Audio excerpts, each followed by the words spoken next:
Hi there, and these comments are for RR. I am Michael, the founder, owner, and the materials writer from OTC OnlineTOEFLCourse.com.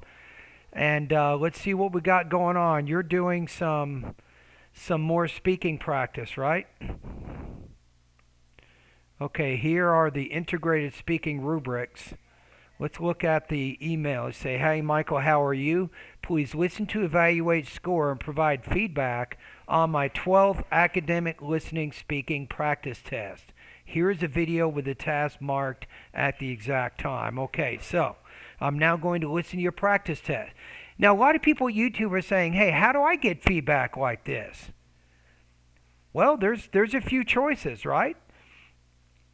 If you want to concentrate only on speaking feedback, right, here's what you do. You go over to OnlineTOEFLCourse.com and then you scroll down and click where it says TOEFL Speaking Bootcamp. If your sole purpose is to improve your speaking score, the TOEFL Speaking Bootcamp course is for you.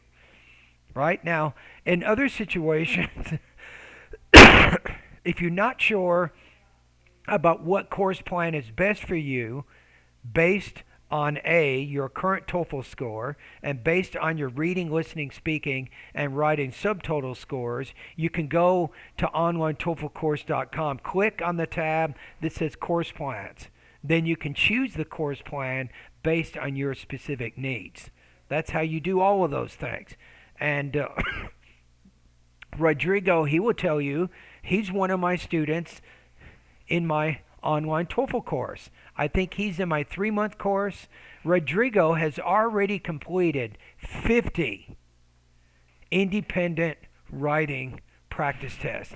And you guys at YouTube, you think I'm saying 15, but I'm not. He's completed 50. That means more than 40. That's how hard he's been working. And as he's saying here, this is the 12th academic listening speaking practice test. So he's focusing a lot right now. Rodrigo is. You're focusing, my friend, a lot on TOEFL integrated task number 4. Okay, let's listen to your task now, Rodrigo, and then I'm going to give you some feedback.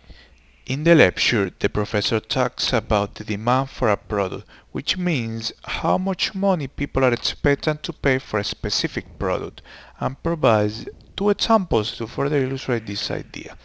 I like how 2 examples. I like how you vary your tone a little bit on that word. Any change in your tone is a good thing. As long as you're trying to vary it more, that's the key. To begin with, the professor Again, you're doing something different about your tone here. explains that substitute goods are products that are interchangeable. Say are products or are interchangeable products, you could say. And if the price of one goes up, the demand for the other one will go up too. For example, the margarine and the butter. For example, the professor gives the examples, or the professor uses margarine and butter as examples. Which have the same use. If the price of the butter goes up, the demand for the margarine will go up too. Moreover, the professor mentioned that complement goods are products that are meant to work together, and if the price of one goes up, the demand for the other one will go down. For example, if the price of CDs goes up, the demand for CD player will go down. These 2 examples explain how substitute goods and complement goods influence demand for a particular product. Yeah, for a particular, they influence the amount for a particular product. In the lecture, Okay, let me listen to the whole thing. I won't make any comments. I'll just listen to it, and then I'm going to give you... Professor talks about the demand for a product, which means how much money people are expecting to pay for a specific product, and provides 2 examples to further illustrate this idea. To begin with, the professor explains that substitute goods are products that are interchangeable, and if the price of one goes up, the demand for the other one will go up too. For example, the margarine and the butter, which have the same use. If the price of the butter goes up, the demand for the margarine will go up too. Moreover, the professor mentioned that complement goods are products that are meant to work together, and if the price of one goes up, the demand for the other one will go down. For example, if the price of CDs goes up, the demand for CD player will go down. These two examples explain how substitute goods and complement goods influence demand for a particular product. So your organization is very stellar. I mean, I have to say that you really know how to organize the ideas, right? You brought up the concepts, you explained the concepts from the professor's point of view, you introduced the examples that were provided in the lecture, and you showed how these examples related to those two concepts that the professor was explaining. So I think topic development was good.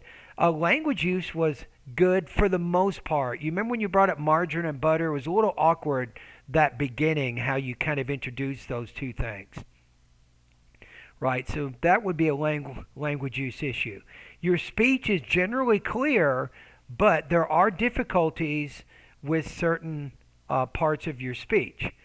So I'm going to put you at 2.5 to 3. I'm going to say maybe between 20 and 21 points out of 30 on this one. This one was a little bit better than the one you sent me yesterday. You were speaking way too slowly on that one. So I think you were a little bit better here. So you need to keep making your adjustments. I appreciate how you were trying to vary your tone a little bit more, though I still think that's an area that you need to improve on, is your intonation and your overall what I call intelligibility of your vowel and your consonant sound. So how easy is it for others to understand your pronunciation, right? It's easy but not super easy. So you're not what I call highly intelligible. You're generally intelligible.